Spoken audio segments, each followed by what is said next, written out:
Boa noite, Boa Denis. Boa noite, noite, Sanga. Tashi Dele. Achidele. E ainda algumas pessoas entrando. Boa noite, pessoal. Boa Hola, noite. Boa noite. hola, Olá, Carlos. ¿qué tal? Bien.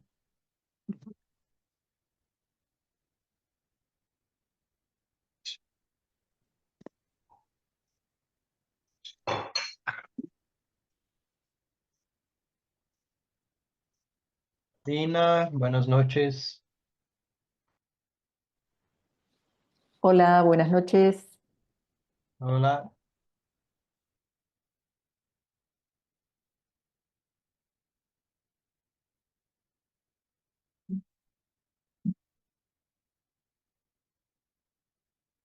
Guru Yoga. Vamos iniciar com a prece de Guru Yoga.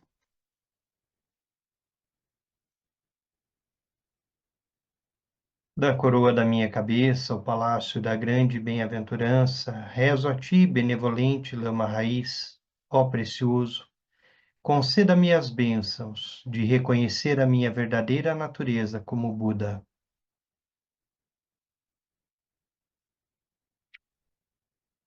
Dando sequência ao estudo, nós estamos no Maravilhas da Mente Natural, no texto em português, na página 19.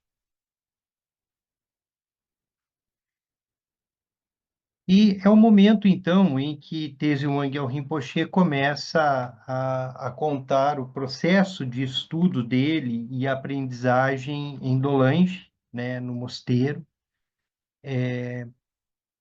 E na medida em que eu for passando o texto, eu vou trazendo alguns elementos, né, dessa questão como um todo.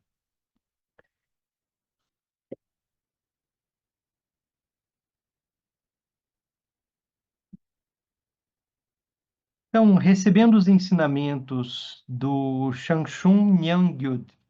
O Shanshun Nyangyud é todo um ciclo de ensinamentos, né, relacionados ao Dzogchen que tem a ver com o reino de Shanshun, que tem a ver com esse antigo reino que antecedeu o Tibete e de onde originou aí toda a tradição Bon.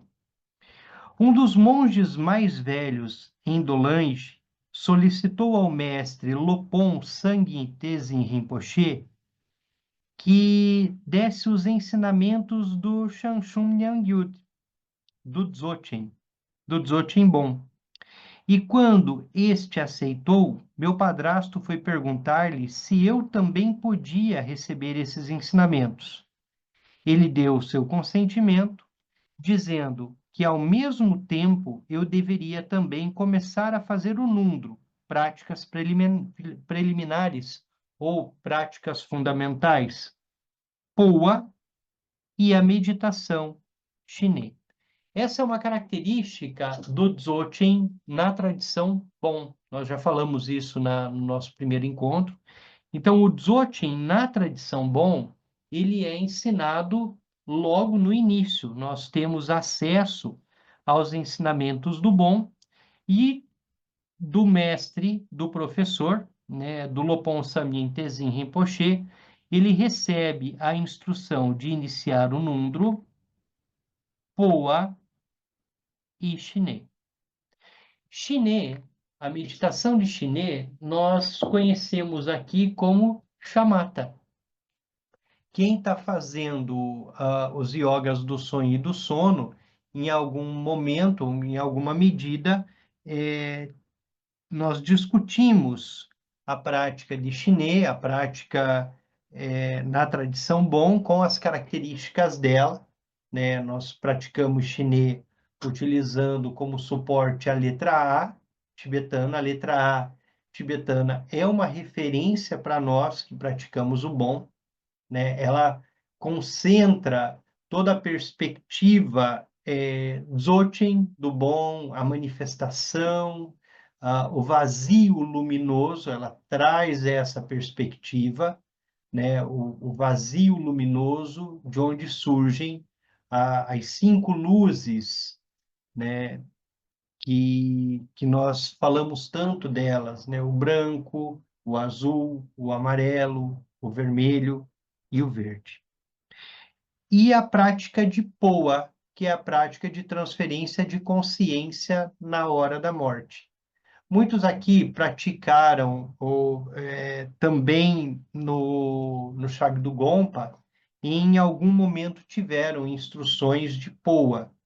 Quem ainda não teve instruções de POA, mais cedo ou mais tarde, estando nos grupos do Ligmincha, chegarão os ensinamentos de POA.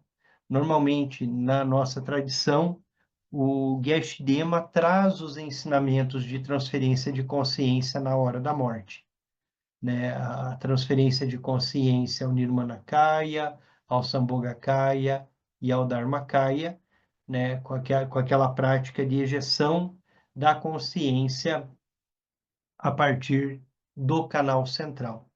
Tem um ponto muito importante nesse primeiro parágrafo, em que Tenzin Wangyal Rinpoche cita o seu principal professor de Dzogchen, um dos principais professores, mas é quem o introduz no Dzogchen, que é Lopon Sangye Tenzin Rinpoche. Esse professor Lopon Sangye Tenzin Rinpoche, ele já tem o renascimento dele reconhecido. E quem reconhece o renascimento de Lopon Sangye Tenzin Rinpoche é o próprio Tenzin Wangyal Rinpoche. Ele renasceu no México com o nome de Jorge René. E o Jorge René, que hoje é esse tulco, né, o Tenzin Wangyal Rinpoche e vários professores do Bon reconheceram ele como renascimento de Lopon Sangye Tenzin Rinpoche. Ele vem sendo treinado e vem sendo preparado dentro da tradição Bon. Existe um vídeo do Alexandre Shaul, do Alejandro Shaul, sobre a vida, falando um pouco da vida de Situco. Na internet vocês conseguem ter alguma informação, a gente pode até passar no grupo. Seja como for, esse moço, que é reconhecido como Renascimento de Lopon Sangye Tenzin Rinpoche, hoje ele está fazendo tanto os estudos seculares como os estudos dentro da tradição, né? Ele vive no México, ele é um mexicano, que Tenzin Wangyal Rinpoche, depois de vários sonhos, depois de várias experiências, intuiu que ele era o renascimento do seu professor, e depois de todo um processo que é próprio da tradição e por outros lamas, então se confirmou Jorge René como o renascimento de Lopon Sangye Tenzin Rinpoche. Tenzin Wangyal Rinpoche reconheceu ainda criança, ele ainda era criança, o Jorge, quando foi reconhecido como renascimento do professor de nosso Rinpoche.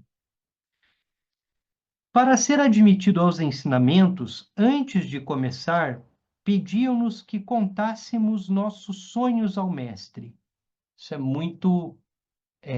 muito próprio das tradições tibetanas.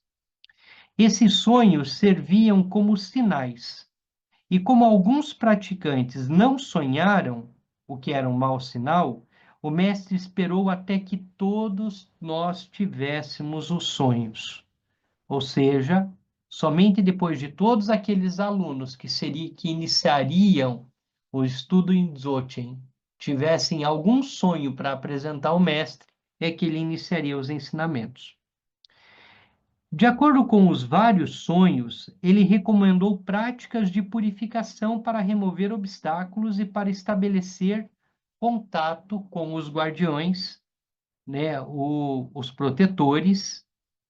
Então, o que precisaria ser purificado e toda a relação com os protetores, a fim de obter sua permissão para receber os ensinamentos.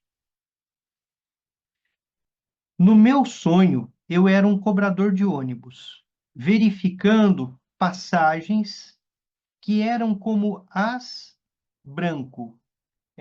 Eu acredito que todos nós já tivemos contato com o A tibetano, né? Na capa da antiga versão do livro dos Yogas do Sonho e do Sono, a gente tem o A. Então, Tenzin Wangyal Rinpoche sonha que ele está recebendo as passagens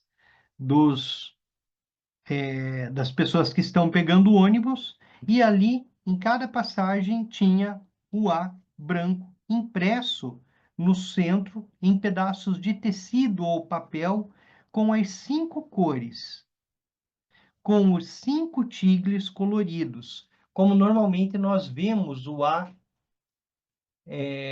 sendo apresentado no centro, o A branco, e aí as 5 luzes, as 5 cores ao redor do A.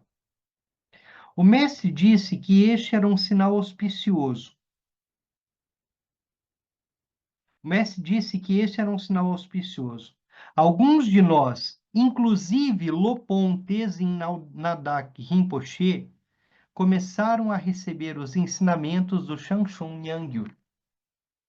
O grupo era composto por cerca de 15 monges e um leigo, e todos tinham mais de 40 anos. Eu era o único garoto em meio a esses adultos. É importante isso. Tenzin Wangyal, Lopon Tenzin Nadak Rinpoche é considerado hoje o professor dos professores. É o grande professor da tradição Bon. Ele completou esse ano 100 anos de idade. E ele vai receber os ensinamentos, esses ensinamentos do Dzogchen, dos quais nós vamos nos aprofundar, ele recebe junto com Tenzin Wangyal Rinpoche do Lopon Sangye Tenzin Rinpoche, que teve o seu renascimento reconhecido aqui no México. Depois de terminar os 9 ciclos do Lundro, pratiquei Poa com 2 outras pessoas. Nós praticávamos individualmente e eu costumava fazer a prática de Poa sozinho, num quarto de despejo, numa despensa, né, na casa de Lopon Tenzin Nadak. Poa envolve a transferência do princípio da consciência na forma de um tigre através de um orifício no topo da cabeça. Eu também fiz meu retiro no escuro, no mesmo cômodo. Então, Poa, na tradição Bon, nós vamos visualizar o A, um tigre, né, branco com o A, e é esse tigre com o A que nós ejetamos pelo topo da cabeça. Normalmente, a prática de Poa é uma prática que manifesta a realização num curto espaço de tempo. Alguns professores falam em 21 dias, praticando Poa constantemente, quer dizer, todos esses dias praticando, e naturalmente surgem os sinais de realização de Poa. E os sinais começam desde o amolecimento do topo da cabeça, do chakra da cabeça, quando ele se abre, essa região tende a ficar molinha. Em muitos casos, escorre água. Então, durante a prática, um dos sinais de realização é uma gota d'água que começa a escorrer. Em alguns casos, escorre sangue, uma gota de sangue. Mas o reconhecimento oficial da prática de Poa é quando esse orifício se abre no topo da cabeça e o professor coloca uma grama durva, uma espécie de um graveto no topo da cabeça, e o aluno fica por alguns dias carregando esse graveto como um sinal da realização da prática de Poa. Então, abre um orifício e por esse orifício, então, o instrutor dessa prática consegue reconhecer a realização. É bastante curioso e qualquer pessoa pode procurar no YouTube sobre Poa, e vai encontrar vários vídeos dos monges recebendo o professor, procurando se já abriu o ponto que marca a realização e inserindo esse gravetinho no topo da cabeça. Quando se pratica POA por alguém que faleceu, e quando há realização de POA, você pode praticar por alguém que acabou de falecer, ali logo depois da morte, e se a prática é bem sucedida na transferência de consciência, abre-se também um orifício na cabeça, um pouquinho do lado, do defunto. Então, é comum dentro da tradição que esse orifício se abra na cabeça de alguém que faleceu quando se pratica a POA por essa pessoa.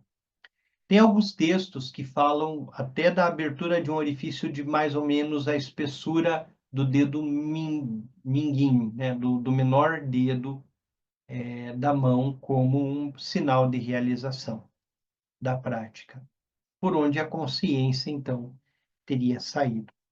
A tradição diz que é sempre importante que a consciência saia pelo chakra da cabeça, permitindo, assim, um renascimento num reino superior, né, a transferência da consciência diretamente para uma terra pura, né, para a terra pura do Buda da tradição. Como eu não estava praticando intensivamente, Rinpoche, reconhecendo que não estava praticando intensivamente, levou uma semana para obter o resultado, que consistia no amolecimento da fontanela e, eventualmente, na formação de uma abertura real. Eu fui ver Lopon Sandin Tesen 2 manhãs, antes que os outros estudantes chegassem, e ele olhou o topo da minha cabeça, mas viu que a parte de cima não tinha amolecido ainda. Meus amigos me provocavam, dizendo que minha cabeça era como uma pedra. E Lopon Sandin Tesen sugeriu que eu fizesse prática de POA em grupo,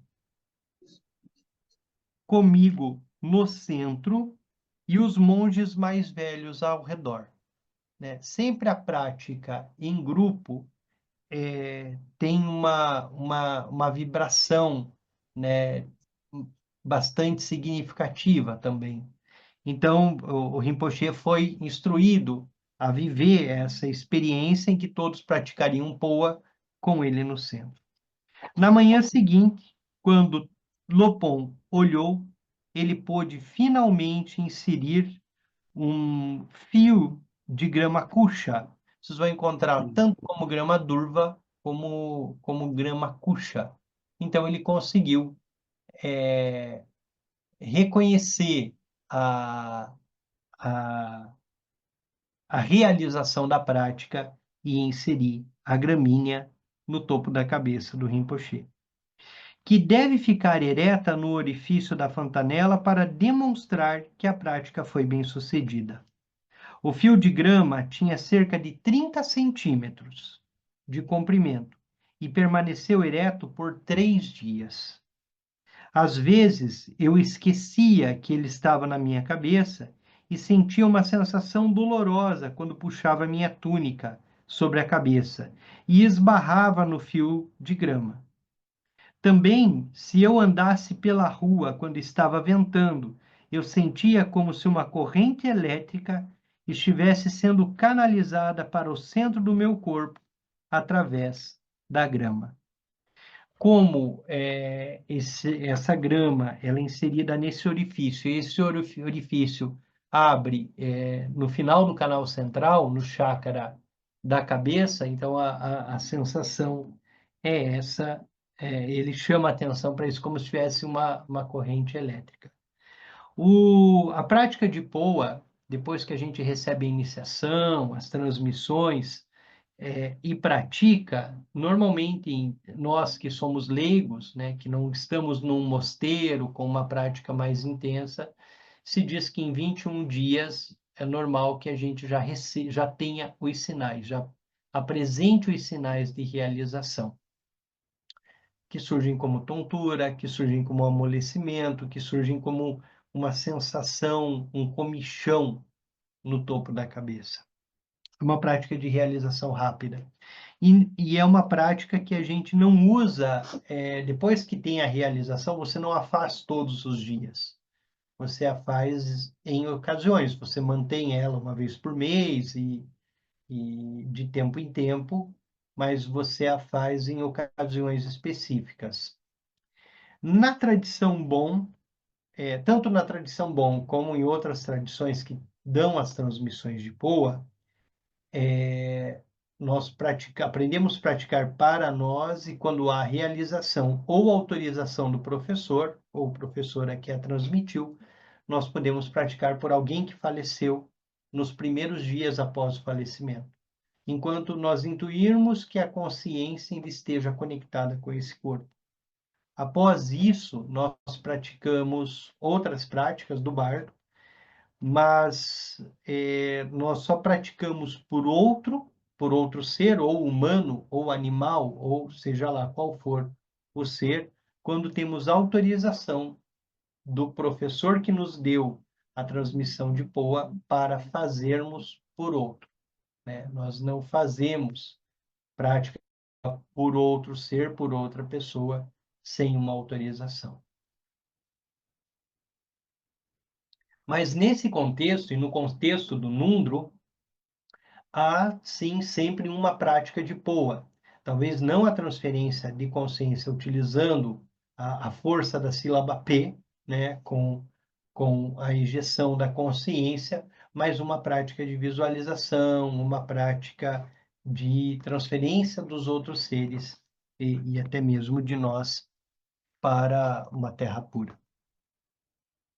Depois de Poa, fiz a meditação Shiné com Nuá, com Lopon Sangye Tezin, por um longo tempo, e através dessa meditação recebi a introdução direta no Dzogchen. O calmo permanecer, a prática de shamatha, a prática de Shiné, tem um papel fundamental na tradição, porque é por meio dessa prática, por meio dessa experiência, que nós vamos, de alguma forma, acalmando a mente e permitindo que a gente reconheça a mente, reconheça a natureza da mente. Então, o Shiné, ela está muito associada a esse processo de acalmar os movimentos da mente, o calmo permanecer. Na tradição bom, há uma perspectiva muito específica de shamatha, de Shiné. Na tradição bom, nós meditamos, fazemos shamatha normalmente com uma toalha, porque nós meditamos com a boca entreaberta, com os olhos entreabertos, e é normal que surjam as águas, surjam lágrimas, surja saliva, e nós simplesmente permitimos que essa água saia, né? Então, é normal, quando vocês verem alguém que pratica Shiné, tenha uma toalhinha no colo, né? E permite que toda essa água saia. E aí, então, feito Poa, tidas as realizações, depois de praticar Shiné e ter tido ter sido apresentado a natureza pura da mente, então ele começa os ensinamentos do Dzogchen. Os ensinamentos do Dzogchen duraram 3 anos. Hoje, Tenzin Wangyal Rinpoche conduz um retiro, e muitos de nós aqui eu acho que estão fazendo, um retiro de 6 anos do Dzogchen. Então, cada ano ele avança um pouco nos ensinamentos. E é um retiro que acontece normalmente ali, depois, no período do Ano Novo, entre Natal e Ano Novo. Nesse período, é o período que ele concede esses ensinamentos. As únicas interrupções foram para Ganapujas e retiros especiais, retiros pessoais. Na verdade, estes foram os ensinamentos Kanye, muito sagrados, ensinamentos aos quais os guardiões são muito sensíveis. Frequentemente, mesmo que um mestre tenha a permissão dos guardiões para dar um ensinamento, se houver qualquer rompimento de samaya, de compromisso, ou se estiver faltando respeito pelo ensinamento, o mestre receberá, em sonho, indicações dos guardiões, manifestando seu descontentamento. Quando isso acontecia durante esse ciclo, Lopon Sandi Tezin interrompia o ensinamento por 1 ou 2 dias para que pudéssemos fazer as oferendas, os ganapujas, os tsogs, né? No fazer Ganapuja Shanshunmeri para purificar nossas intenções. Lopon Sandin Tezin costumava ensinar no seu grande centro de retiros na Vila Dolange, na Vila de Dolange, onde está o mosteiro. Eu podia ver um grupo de uns 5 monges estudando lógica e debatendo nas proximidades durante os intervalos entre os rituais monásticos. Eu os assisti entusiasmado. Por não ser capaz de praticar,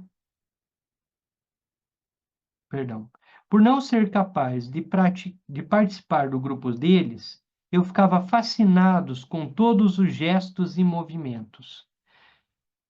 Dentro do treinamento monástico, dentro do treinamento de lógica, o debate faz parte.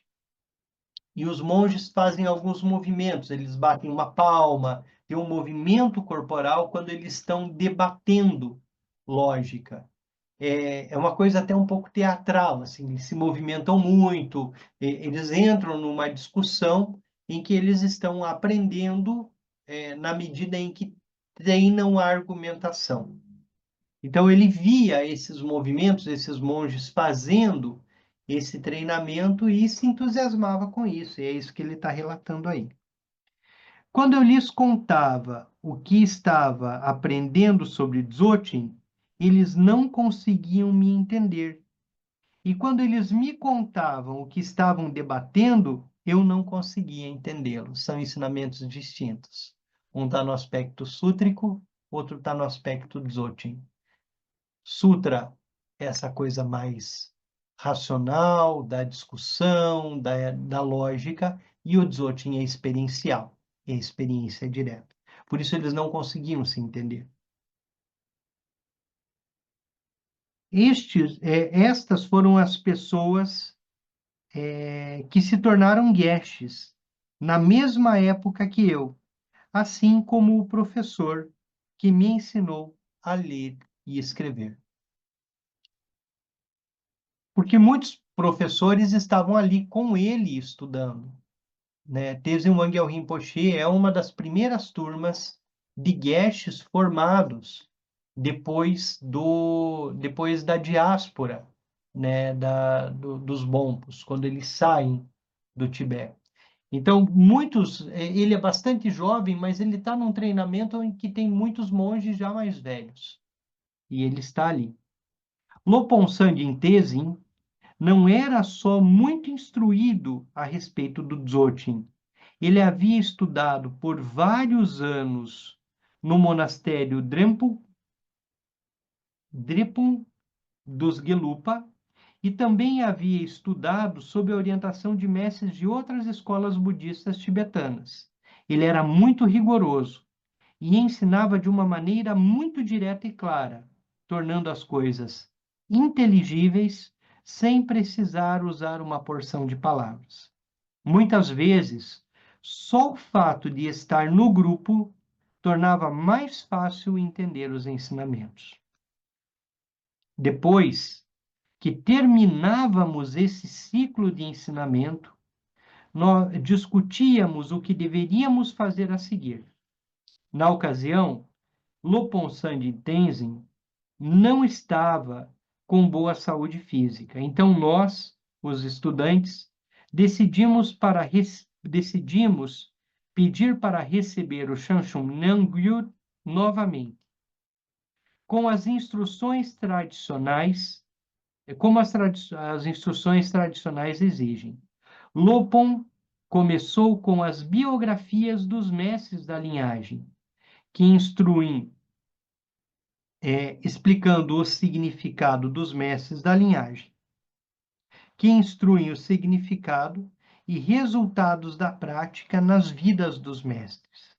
Depois, como não podia continuar, ele nos disse que deveríamos parar naquele ponto, acrescentando que era um bom sinal que nós tivéssemos começado e que, naquele momento, deveríamos continuar a receber os ensinamentos de Lopon Tenzin Nandak, o segundo professor de Tenzin Wangyal Rinpoche, né? Lopon Tenzin Nandak é o professor dos professores, que agora completou 100 anos.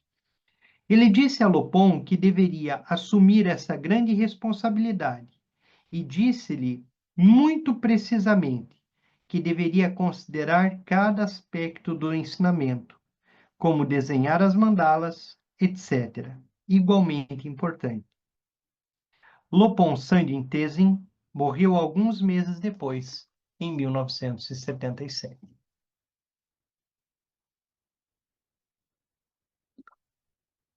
Então, Tenzin Wangyal Rinpoche está recebendo os ensinamentos, primeiro de Lopon Sandin Tenzin, e depois de Tenzin Nandak, que é professor dele até hoje. A vida com Lopon Tenzin Nandak. Lembro-me de encontrar Lopon Tenzin Nandak quando ele chegou pela primeira vez a Delhi. Eu fui saudá-lo, como algumas pessoas, e imediatamente senti uma ligação próxima com ele. Depois de algum tempo, ele nos chamou e me disse que, como um de seus discípulos próximos, Sherab Tsutrin estava doente e precisava de ajuda, eu deveria ir e ficar na sua casa para ajudá-lo.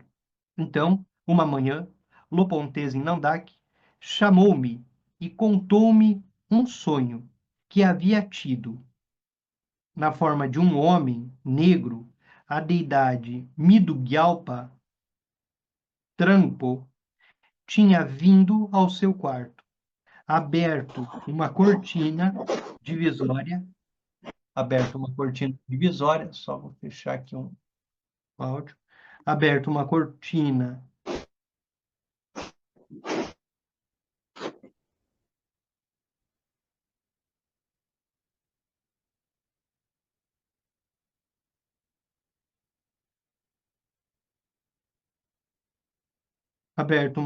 divisória e apontando para mim, disse-lhe: Você deveria tomar conta desse garoto.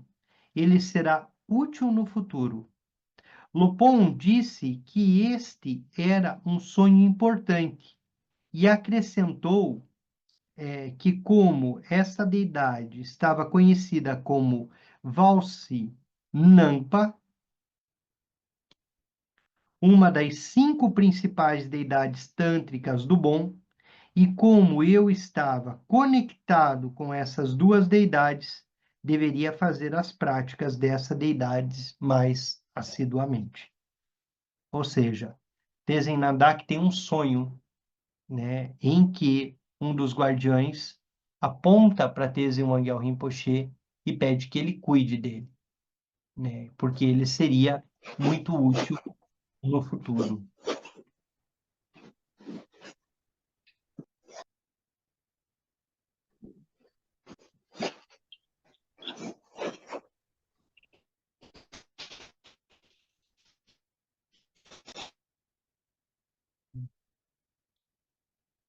Enquanto morei na sua casa, Lopon Tenzin Nandak cuidava de mim como um filho.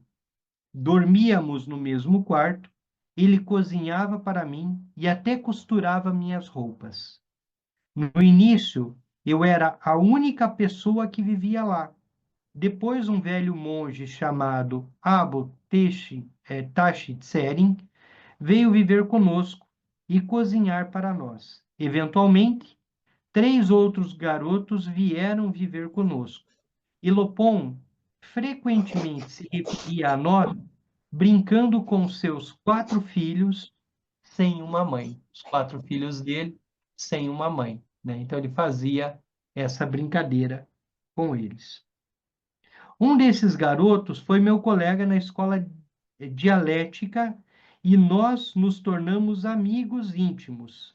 Ilegesh Nima Wangyal, que acompanhou Lopon ao Ocidente em 1991. Vocês vão encontrar, se procurar o Gesh Nima Wangyal, vocês vão encontrar ele tem a sanga dele, também são bastante próximos. Quando fui viver com Tenzin Nandak pela primeira vez, ele já era um Lopon. Ele foi aos ensinamentos de Lopon Sangin Tenzin porque ele queria refrescar seus conhecimentos do Dzogchen e melhorá-los. Nós costumávamos ir juntos receber os ensinamentos e iniciações. Embora eu tenha recebido os ensinamentos Dzogchen formais do Shanshun Nangyud, do meu primeiro, na ordem cronológica, mestre Lopon Sangin Tenzin, falamos dele há pouco. Grande parte do meu crescimento pessoal se deu no período que passei com o meu segundo mestre, Lopon Tenzin Nandak. Do início da minha adolescência até eu me tornar um jovem adulto, toda a minha vida transcorreu na presença de Lopon Tenzin Nandak. Ele foi meu pai, mãe, amigo, professor e guardião. Foi um modo extraordinário e bonito de crescer física, emocional e espiritualmente. Além das sessões formais de aula, Charles, se puder mutar o teu celular,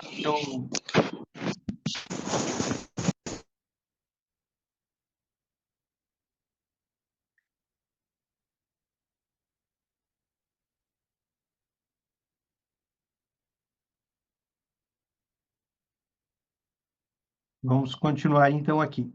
Ele foi meu pai, mãe, amigo, professor e guardião.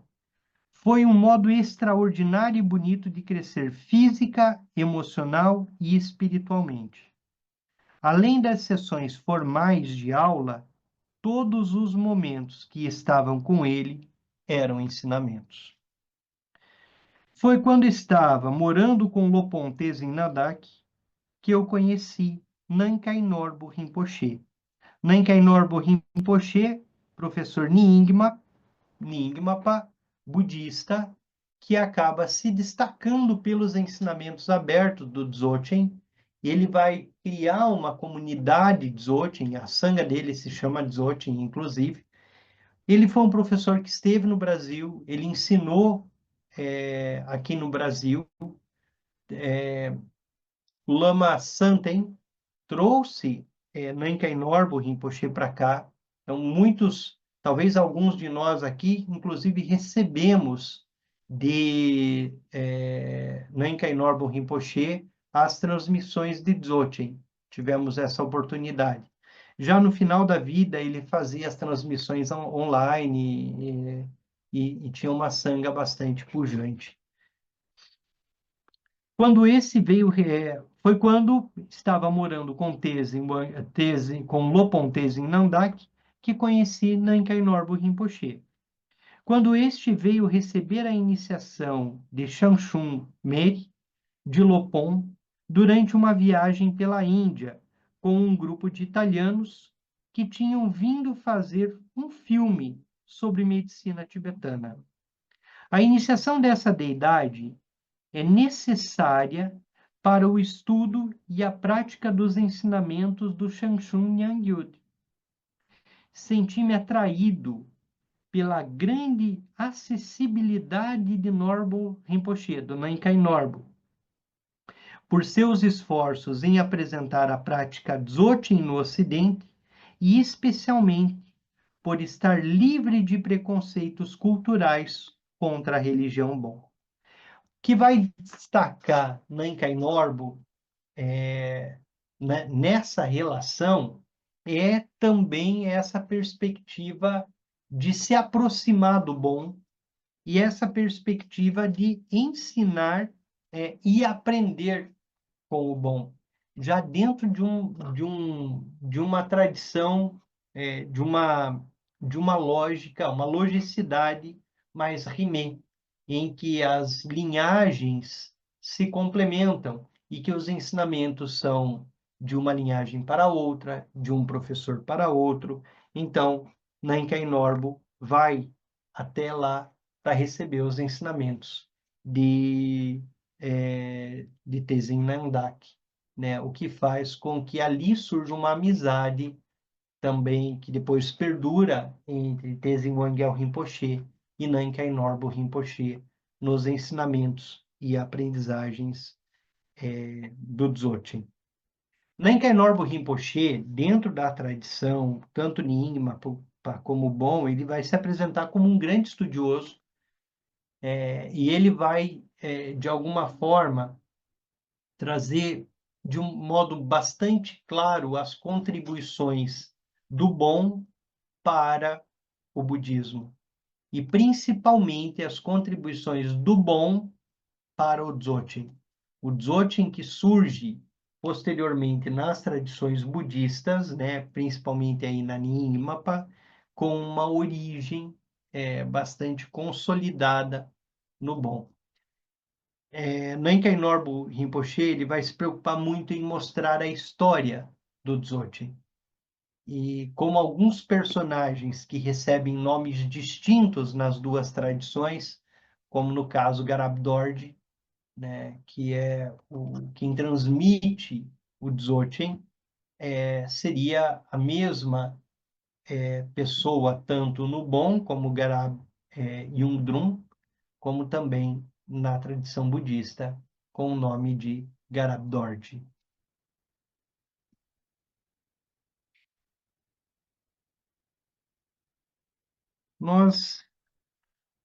Bom, vou abrir a palavra para que a gente possa discutir um pouquinho. Se alguém tiver alguma pergunta, alguma consideração. Esse primeiro capítulo, ele segue bastante a perspectiva da introdução dos ensinamentos do Dzogchen, que é a biografia dos professores, né? Então, esse primeiro capítulo, aí as próximas semanas, a gente estará falando da biografia, da história, de como Tenzin Wangyal Rinpoche recebeu os ensinamentos, e lá no capítulo 2 é que a gente entra propriamente na tradição e no Dzogchen. Então, palavra aberta, se alguém quiser fazer algum comentário, trazer alguma questão.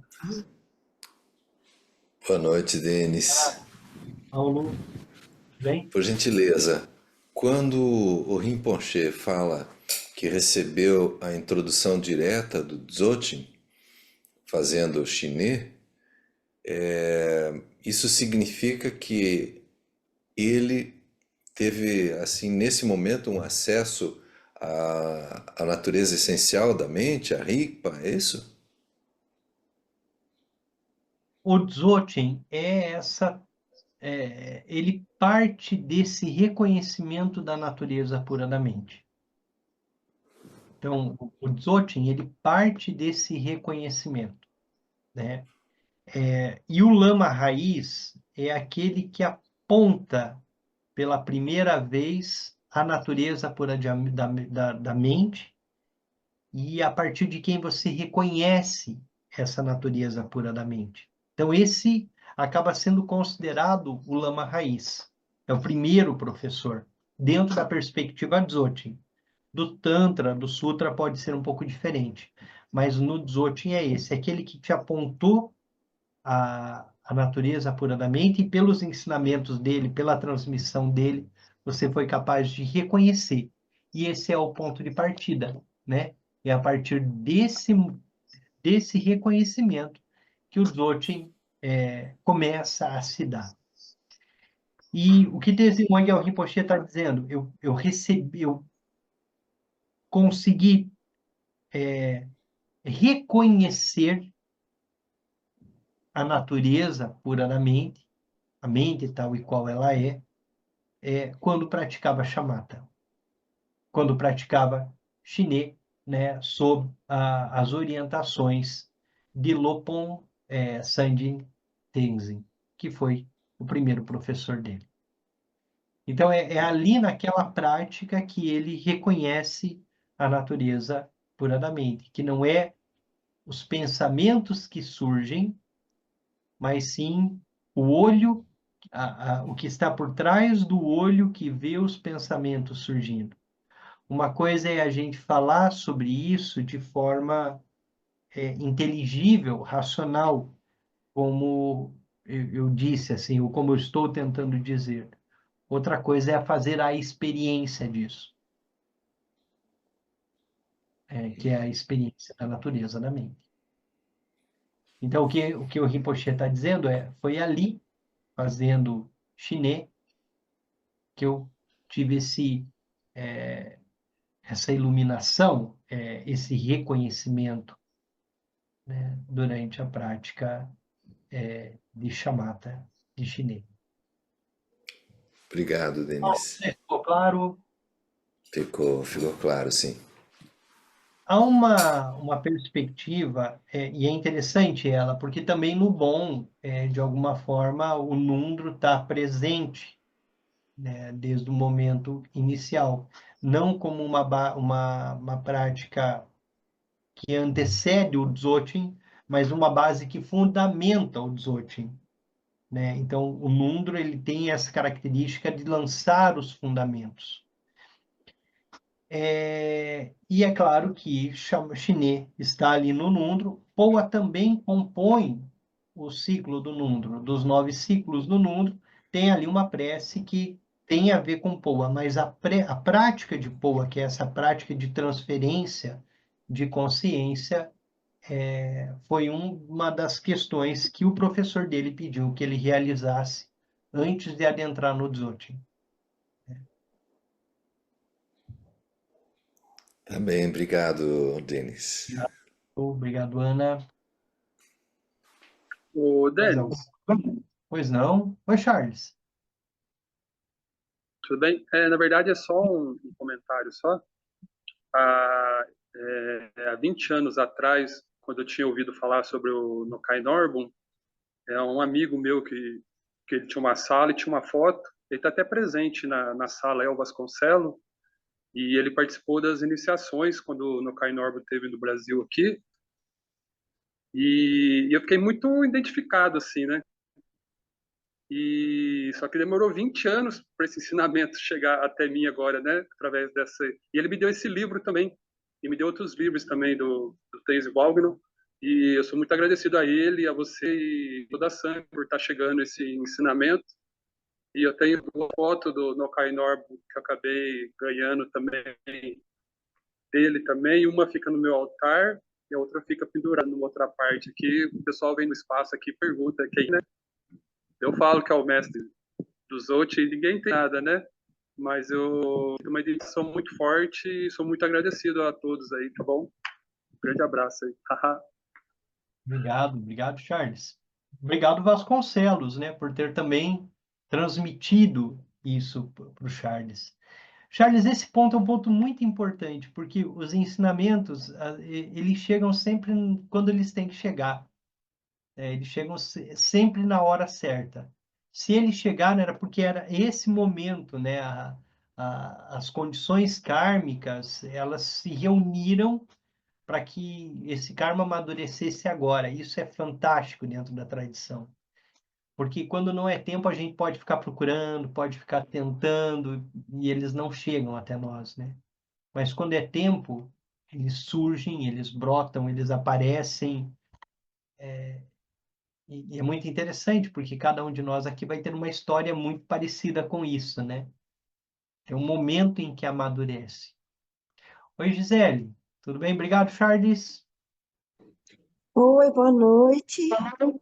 Tudo bem, Gisele? Feliz em revê-lo, em ver o pessoal aí. Eu tenho uma pergunta sobre o POA. Quando fala ali de transferência da consciência, essa consciência vai para onde? Porque se ele realizou o POA, né, e parou lá a grama na cabeça dele, ela vai, fica quanto tempo, vai para onde, volta, como é que é isso? Porque na acupuntura tem um ponto nesse local aí muito importante, é um dos pontos mais importantes que tem na acupuntura. Na transferência de consciência, quando nós ainda estamos vivos, é como se nós abríssemos a passagem. Então, é como se abrisse o portal.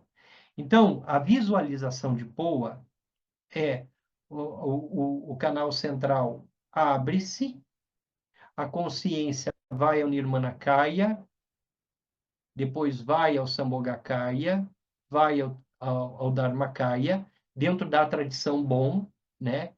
Com... Nossa, fugiu o nome agora da deidade. Já lembro. Que era o abade do mosteiro de Meire. Depois vai a emanação da sabedoria no Sambhogakaya. Gente, minha memória está ruim demais agora.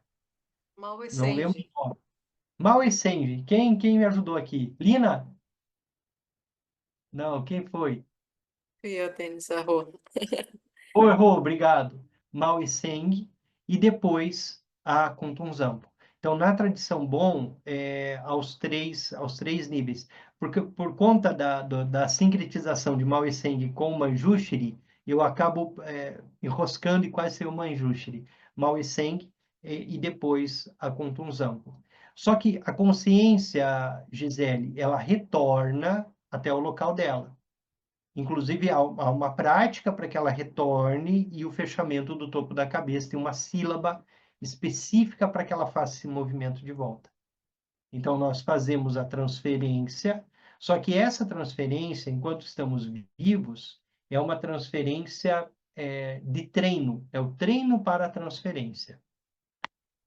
Diz a tradição que na invasão dos chineses no Tibete, muitos monges utilizaram a prática de Poa para morrer efetivamente, transferir a consciência para a Terra pura, para esses níveis de iluminação, e morreram assim, fazendo Poa, para que os chineses não tivessem o karma de matar um monge, de matar um praticante realizado.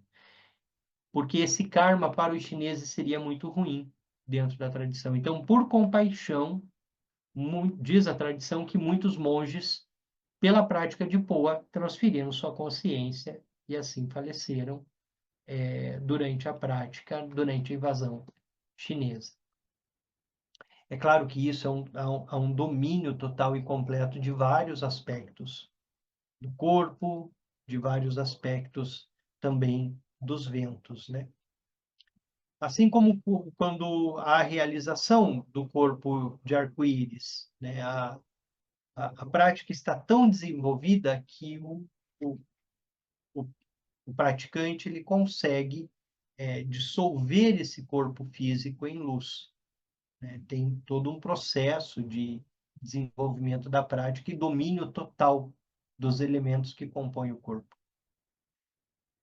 Então, e na prática de Poa, essa realização, como o Tenzin Wangyal Rinpoche trouxe para a gente leu há pouco, ela se manifesta como esse orifício ali no topo da cabeça, mas a consciência está dentro do corpo, né? A consciência volta ali para o local dela.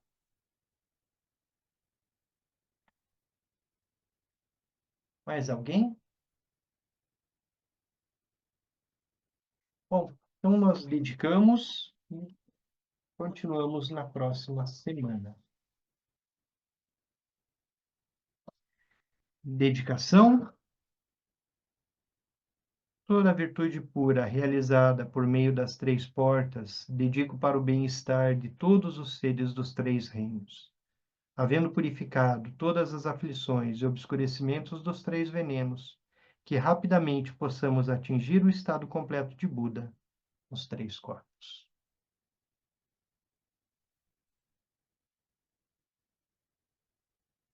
Em 5 minutos voltamos então para os yogas do sonho e do sono. Até já. Tchau, tchau.